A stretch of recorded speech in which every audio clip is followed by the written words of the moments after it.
actually things in the world to talk about other than coronavirus, believe it or not. Coming up on the measure, I would say it's been a long simmering issue in our state, but it's the question of reforming the initiated measure process. Now, initiated measures, if you're new to this, and you probably already know this, but bear with me while I explain what they are. There's two types of initiated measures in North Dakota. There are statutory measures, which amend the statute, right? It's you go out and you come up with some reforms to statutory law. The North Dakota Century Code is what our statutes are called here in North Dakota. You go out, you have some reforms, you gather your signatures, you put it on the ballot, we vote. If the majority votes yes, then the statute is amended. Then there are constitutional measures, which essentially do the same thing, except they amend the state constitution. Obviously, statutory law is distinct from constitutional law. Measure 2 on the statewide ballot would reform that process for constitutional amendments, and it would do it in a couple of very simple ways. One is it would add an additional step to the process for amending the Constitution. Again, this would not apply to statutory measures, but for the Constitution, it would say that if a measure is approved on the statewide ballot, then at their next session, the legislature would give an up or down vote on the amendment. Legislature wouldn't be able to amend it or anything. They would basically get what amounts to a chance to veto it. If both chambers of the legislature vote yes, then the measure is enacted and it becomes a part of our Constitution. If the legislature votes no, then it goes back to the next general election ballot for another vote. Now, obviously, this stretches out the timeline for amending the state constitution. Obviously, it's not just, you collect your signatures, you get it voted on one ballot. Well, before it's enacted, you got to wait for the, months for the legislature to be, to come into session again after the election in that January. And then if the legislature says no, you have to wait for the next general election the next year, basically almost 2 years to get another vote. So that's where it stands. A lot of people don't like that. In fact, one of the people who don't like it is former Governor Ed Schafer. Ed, how you doing? I'm well, Rob. Thanks for having me on. Well, thank you for coming on. Why do you oppose Measure 2? I oppose Measure 2 because I think it puts the legislature, who are representatives of the people, in between the people and their government. And I do have, I want to ask you a question and clarification. When you were talking about the difference in the measures and the difference in the two different statutory and constitutional measures.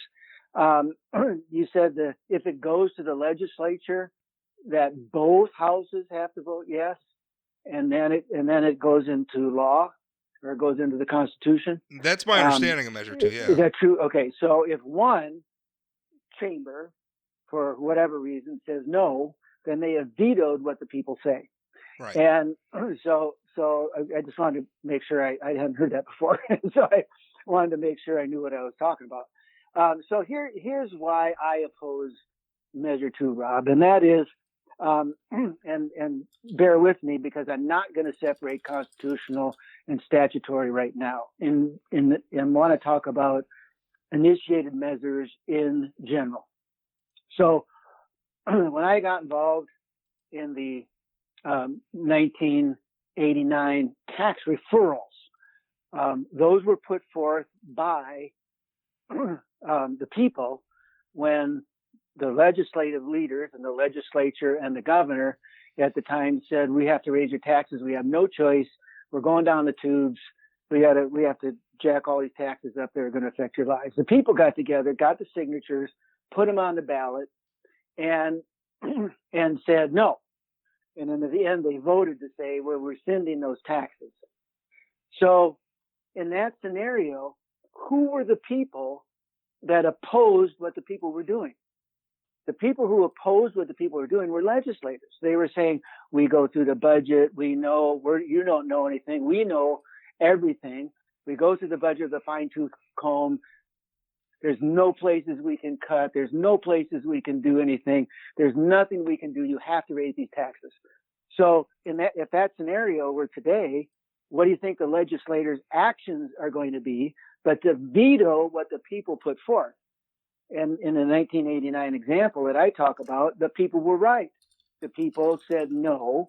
we ended up with a larger ending fund balance than the legislature said we would, that some of us had predicted, by the way. And then we had enough money to keep the lights on, and we had enough money to keep going. And in the next legislative session, after the people had spoken, they had to deal with the budget in a manner that wouldn't allow you to raise taxes. Sure. So in that case, my sense is the legislature would step on the people and say, we know better than you do, and we would vote it down. But those were statutory changes, right? They were. Okay, so right. measure 2 wouldn't have impacted that situation. And I guess to me, I think it's important to draw a distinction between statutory law and constitutional law. At the federal level, for instance, changing the federal code is as easy as an act of Congress. Now, I say that realizing that how dysfunctional Congress is these days. But to amend the national constitution, like if we wanted to add another amendment, or maybe we wanted to change some of the existing law, some of what exists in the Constitution. Let's say we wanted to add an amendment instituting term limits for members of Congress, and we wanted to add that to the national Constitution. That process isn't just a simple majority vote anywhere. I mean, you have to get super majorities in Congress, and then you have to get the states. I think a super majority of the states to ratify it as well. It is a long, convoluted process. Now, to me, I think that's appropriate for constitutions. And so when I hear people say, well, it's going to make amending the state constitution too hard, why shouldn't it be hard? And why shouldn't we have multiple checks and balances along that process to amending the Constitution? As it stands now, any group with a billionaire backing them, or a grassroots group, to be fair, can gather the signatures and then put an issue on the ballot and amend the Constitution with a slick advertising campaign for voters who are distracted by the myriad of other, national and statewide and local issues that are on their ballots.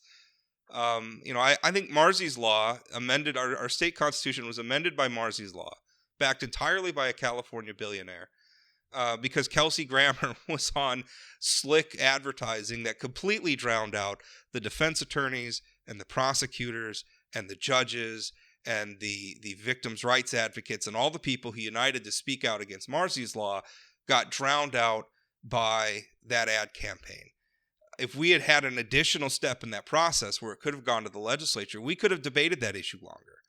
And the legislature, maybe through their process of holding hearings and everything else, could have maybe shined a better light on some of those issues outside of the din and ruckus of campaign season, when at a time when people are a little less distracted, and we could have had a better debate about that issue. So to me, that's what Measure 2 brings to the table. I don't understand the hostility to it from some quarters, because to me it takes the amendment process for our most important legal document in our state and makes it more thorough. I think you make a good point, Rob, and I'm sympathetic to what you're saying. But the issue is, who's going to speak, the legislature or the people? Why not both? And and I don't have, and of course the legislature is supposed to be, responsive. The legislature is supposed to be representing the people. And sometimes they aren't. Sometimes they aren't. I think that's fair. I mean, I'm not here to defend the legislature. Right. But the thing is when one thing I struggle with is people kind of make the legislature the boogeymen and women. The legislature is elected by the people too, and I have a feeling that next month, most of the incumbents who are on the ballot for the legislature are probably going to be reelected. I don't know that these are the terrible people that they're sometimes made out to be by those who are they're these, it's a power grab or whatever. I just don't see it. Yeah. They represent the people too. They do. And so they do represent the people, and they learn that at voting time. In the meanwhile, when they're representing the people, they're in the Capitol, they're in Bismarck. If I want to testify for it, I got to drive from Fargo. I got to take a day off from work. Yeah. I got to go over there and get 2.5 minutes or 2 minutes in a hearing, for a chairman who's been there for 100 years and said, we do everything right. And so, I think it blocks. I think having the legislature give veto power over what the people say is a bad idea. And in this case, what I really have a problem with Measure 2 is Measure 2 is supposed to deal with the very issue you talked about, is the out of state billionaire that wants to do something, some special interest group, you can pound a bunch of money in, you can have all the Hollywood actors on the thing and do whatever you want to do, and it overrides the sensibilities of the people. You got to fix that, and this one doesn't fix that. This measure does not stop out-of-state money. It doesn't stop billionaires. It doesn't stop, New York politicians. It doesn't stop anybody from coming in and interfering in North Dakota. I'm of this deal, like, let's solve the problem. If we have a problem, let's solve the problem. This doesn't solve the problem. My rebuttal to that would be that it can help solve the problem, because some of the difficulties in, like it or not, the U.S. Supreme Court has ruled that political spending is speech. So our ability to address billionaires pouring political money into the state of North Dakota, to fund, front groups and pretend like they're local and they're really not, and all the things that they've been doing, and to pay, but our ability to address some of that is limited. I do think Measure 2 addresses it, because it takes the debate, instead of it just being, most of the debate happening during the months of the election cycle, when North Dakotans are being bombarded with all sorts of mailers and TV ads and radio ads and internet ads, and all of this messaging is coming out them. It takes the debate over a constitutional, and it protracts it out beyond there. And I think that helps neutralize some of the influence and the money that they're able to pour in. I think it does help. Yeah, well, it does. Except, my view, and I'm not sure where you think about this, but as it goes to as it gets heard by the legislature, the people speak and they say, this is what we want to do. This is what we passed. This is what we want to do. It goes to the legislature. Who's going to hire the lobbyists? Who's going to hire the organization? Which political party is going to be up there pounding on their legislators? The system is going to slam money and resources and time and people into maneuvering it whichever way their side is. So you haven't solved the problem. You have narrowed the problem to a bunch of legislators in the Capitol instead of the whole populace, and it enables you to concentrate more money on them, more effort, more secret backroom, wink wink deals. Instead of doing the will of the people. But each one of those you talked about like traveling to Bismarck and to testify. That's true, but most of those legislators go home every weekend, and most of them participate in local forums. The legislators are very accessible to their constituents. And let's be honest, if a constitutional amendment passes on the statewide ballot, and 60% or 70% of people voted for whatever it is, those legislators, it's a political risk for them to veto it at the legislature. Because the legislature with a supermajority vote can actually exercise a veto over statutory measures now. They have it in front of them, and it's rarely used. In fact, I think the last time it was used was the medicinal marijuana measure.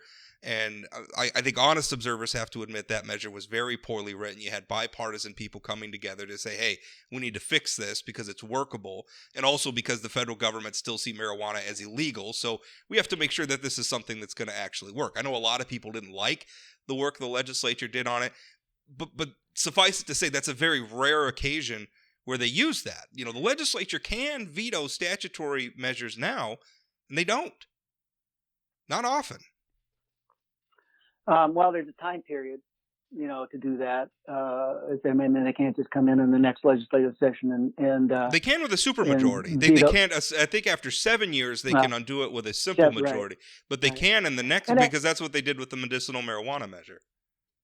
And I don't know about the legislative weekend open sessions that you've been to. The ones I've been to haven't been super, open ears, tell me what you think kind of thing. Sure. They've been saying, this is what we think you should do. This is why I'm voting. This is my view. This is why I think it. This is telling the people why I'm doing what I'm doing and trying to get their support instead of saying, "Oh, you really don't want me to do that?" Yeah. Those weekend little trips home that we pay Maybe. for, by the way. Yeah. Well, I mean, Don't. yeah, well, we should pay for it. I Don't. mean, we should pay Yeah. for legislators to travel back and forth to Bismarck. And admittedly, my experience with lawmakers is probably not the typical citizens. I mean, if Rob Port calls somebody, I'm probably going to get an answer maybe more than the typical citizen. So I think that's fair. But again, most of these people are getting reelected. The public must not be upset with them. Yeah, they are, and they do, and that is out of state money as well. I mean, we used to have $3,000, $5,000 legislative campaigns. Now they're $50,000, $80,000. Where's that money coming from, Rob? It's coming from out of state interests, from special interest groups, from Washington D.C., from Hollywood. The money rolling into these legislative races to get them reelected isn't North Dakota. It's not North Dakota values. It's not and it's not anybody that even cares about North Dakota. It's some wanting to have some kind of politician in their pocket so they can go to them and say, by the way, this is what you should do. And so, we got a lot of problems here beyond just the constitutional measures. Sure. But I think more importantly is we have an issue with the constitutional measures and the influence that other people can bring to them. We need to fix that. And I think we can fix it. And one of the ways to fix it is to have one issue on the constitutional measure. This one the recent one, Measure 3, that was supposed to be in this election, got thrown out by the court because it was misleading title. It had a piece of it in there that was good for veterans. It had a whole bunch of other junk in there that was bad for the people. And so they were out there selling it, saying, "Oh, this is for the veterans. Why wouldn't you vote for the veterans?" Well, of course you do. That's wrong. And that should. And it was misleading. It was extremely misleading, and that's a problem. I mean, and I guess that's my question for you is if not Measure 2, and it won't break my heart if Measure 2 fails. That is what it is, because I do think that there was a time where if you mentioned even touching any part, even because I have been I've worked on a few initiated campaigns in the past because I thought they were the right issues, and to this day, if it's a good policy, it's a good policy, and I'll support it.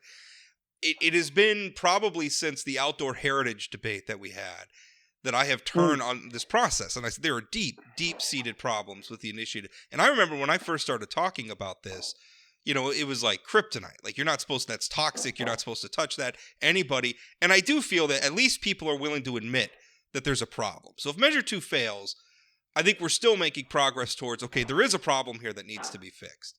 So I'm hoping that maybe, people like Dustin Goverlow, Watchdog Network, can maybe start to admit that there is a problem to the process. And I've heard Dustin start to admit that. He wasn't always that way, but he is starting to admit it. So in your mind, what can we change? One issue per measure, I think that's a good start. What else? I would like to ban paying signature collectors at all. There's one firm that I think has made something like $1.3 million since 2016 doing nothing but collecting signatures for ballot measures. That's got to stop. Yeah. And so how did that happen? I mean, it used to be you couldn't pay signature collectors. Where did that all come from? And you still can't pay them per signature, but you can pay them an hourly wage. Yeah, okay. That's the law. All right. That's okay. So that's the way they got around paying people to go gather signatures. So they figured out a way around it. Well, let's fix it. I agree with you. I do not think that if a citizen initiated measure should pay people to go gather signatures. But I also know that, since, I don't know, the last 20 years or whatever, and I should say this. When I was in the Capitol, when I was in the office, when I was dealing with legislators and people would come in with an initiated measure, it disrupts everything. It's a pain in the neck. It's like, no, we know what we're doing. We know where we want to go. You can't come in here and change this and this and that. But isn't that the point of our government? By the people, for the people. Yeah. And democracy is a pain in the neck all the way over. I mean, what's the famous quote? Yeah. It's always attributed to Churchill. I don't know if he said it, but what do you say? Democracy is the worst form of government except for every other form. So yeah, democracy is really, really hard Yeah. sometimes. Yeah. I'm not in favor Yeah. of limiting people's access to the process just because it's a pain in the neck. If we want a system of government like this, we're going to have to accept the pains in the neck, and I'm fine with that. We have to recognize Yeah. that our legislature and governors, whatever. I mean, our legislature, governors, the system has been trying to reduce the opportunity for people to engage in the legislative process through petition. And so they've tried to limit the where you can gather signatures. They tried to say you gotta gather signatures, so many signatures in each county. You've got to do this. I mean, they've tried to put parameters on it to keep the people from speaking as strongly as they can. So I think what we need to do. Do you think that's motivated by not, because I look at those reforms and I look at it as you and I may disagree with them. But I don't think the motivation is trying to silence people. I think the motivation is trying to address the problem we both agree exists, which is, these very misleading measures, or these misleading groups that are purporting to represent North Dakotans but are actually, representing some billionaire in Texas or California or something. Their solutions may not have been the solutions that we like, but I think the motivations were clear. There really is a problem here. Well, I hope you're right. My cynical nature, having been there, having been interacting with the legislature and with the people and with the governor's office, my cynical nature says, let's figure out a way to make it harder for people to do this so we don't have to deal with it. And I think maybe there's some purity in there. I hope you're right and I'm wrong on that issue. But I think there have been attempts to sit. I mean, I sat as a citizen member in 1990, 1991 on the Legislative Interim Committee on Elections. And so that far back, people were trying to figure out how to put some, I call barriers, put some hay bales in between the people and the government on the people's ability to petition their government. And so maybe I have a bad attitude about it, and it really doesn't matter. The point is, what can we do now? And the point is, what we can do now. We can do one issue, one measure. I think personally, citizen groups should have access to legislative council or legislative leaders or some place where they can get the legal ability to write a law that fits our Constitution, that works with the people of North Dakota, that is generated from our state and not from somebody outside. So I think we need to find an ability of legal and professional advice in drafting the legislation. I think that we need to put some restrictions on out-of-state money, and I think there are ways you can do that. You can certainly limit it to a certain percentage of it. I think you need to be very transparent with where the money's coming from, with the central location Secretary of State's office, Sure. Where if you get a check from California, you got to put it on the dang webpage, and not just initiate and measure campaigns, but legislative campaigns, statewide office campaigns, county auditor all of them. Everybody. Exactly. I mean, we need more transparency, and there's no reason why we can't do that in the digital age, for crying out loud. Yeah, and we should, and we, if measure one, if measure two passes, then it's going to be set. If measure two fails, I think it's incumbent on all of us to say, we got a problem here. We got to go fix it. As a matter of fact, whether measure two passes or doesn't pass, we still have a problem because measure two doesn't deal with the problem. So no matter what happens with this election, no matter what happens with this measure, we still have a problem we got to fix, and we need to gather together here and figure out how to do it. Can we get philosophical for a minute? Because getting back to something I talked about with checks and balances, to me, initiated measures seem very much a direct democracy sort of thing, right? We're going to just legislate right at the ballot box. And I look at the American political tradition, and we are very much not a direct democracy nation. In fact, if you read the Federalist Papers, you can read a lot of our founding fathers advocating against direct democracy, and they formed our system of government. I mean, initially, the presidency still isn't popularly elected, as evidenced by the fact that our current president didn't win the popular vote. The Senate wasn't popularly elected when it was first created. The House of Representatives always was, but for the most part, we don't have direct democracy. We've been very suspicious of direct democracy, and so that's something I struggle with, because I very much believe in that notion that at times the electorate can be influenced sometimes very easily, particularly in this the internet age. I think that's easier than ever before. And so I like the idea of having elected representatives as a buffer sometimes. And if we're going to have something like the initiated measure process, I still don't see what's so bad about stretching out the process a little bit, specifically for constitutional amendments, and bringing some checks and balances. I mean, from a philosophical point of view, I'm looking at Measure 2, and to me, it's like, yes, it's checks and balances. That makes sense. In the same way that when you were governor, Ed, the legislature couldn't just pass laws. They had to go through your office, right? You were a check and a balance on the power of the legislature. So why can't we have that for voters as well at the ballot box? If you trust the system, you can,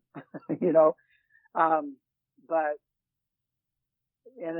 I agree. So I can put my veto stamp on there as governor, and the legislature can override me. So you've got a lot of checks and balances, which I think makes sense.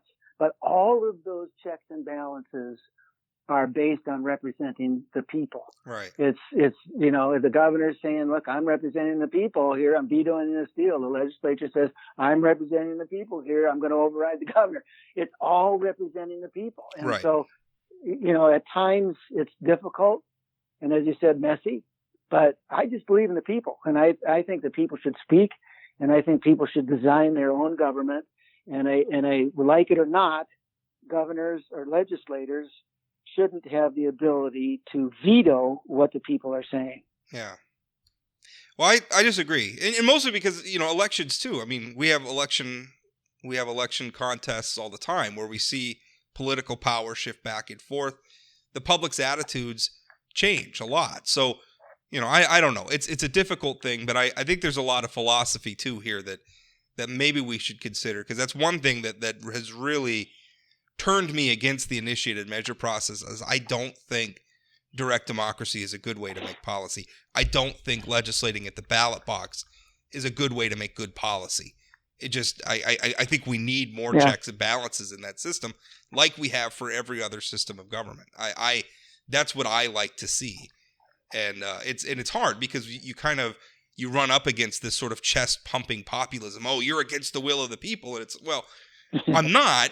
It's just I also believe that making law should be hard, and it should be hard because if it's going to be law, especially constitutional law, we all have to live with it. I mean, in Marzy's law, for instance, created new constitutional rights in the state of North Dakota.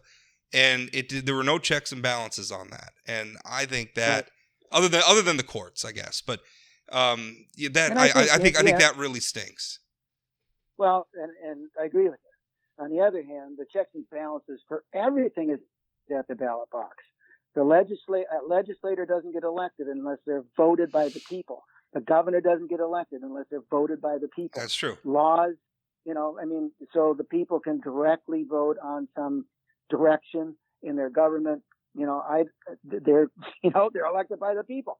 So it's no matter what our whole system is, it's driven by people voting to do this or that. Yeah. And that's true, but it's sometimes those vote outcomes are schizophrenic, because on one hand it's like, well, legislators, you guys you're all corrupt or whatever, you're the good old boys club, so don't touch our initiated measure process. But also we're going to reelect just about all of you. How do you reconcile those two things? Well, we have to have people like you and me beating on the system to say we got to fix it. And I'm not saying that we shouldn't get involved in the in the initiated measure process for constitutional measures. I think we can and should get involved and put some parameters on them that make sure that it is the will of the people speaking, not some special interest group or some billionaire from Hollywood, that it is, that it really is the people. And I think we can maneuver that system. I think we can change the system to such to where we can address that problem instead of putting roadblocks in the way, in my opinion, of having the legislature veto what the people say. Yeah. Well, I don't. I think the one thing we agree on is whatever happens with Measure 2, there's still going to be work to do on this issue, and I'm glad that people are finally acknowledging that. Not that necessarily you hadn't, but I'm glad we can admit that there's a problem here, and maybe we should be thankful to the folks in the now defunct Measure 3 committee for maybe being a shining example of why things do need to change. So. Ed, I appreciate your time. Thanks for coming on and discussing as always, and stay safe out there. Thank you, Rob. It's always fun to engage in these conversations. I appreciate what you do out there, and keep up the vigil with spreading the word. Appreciate it.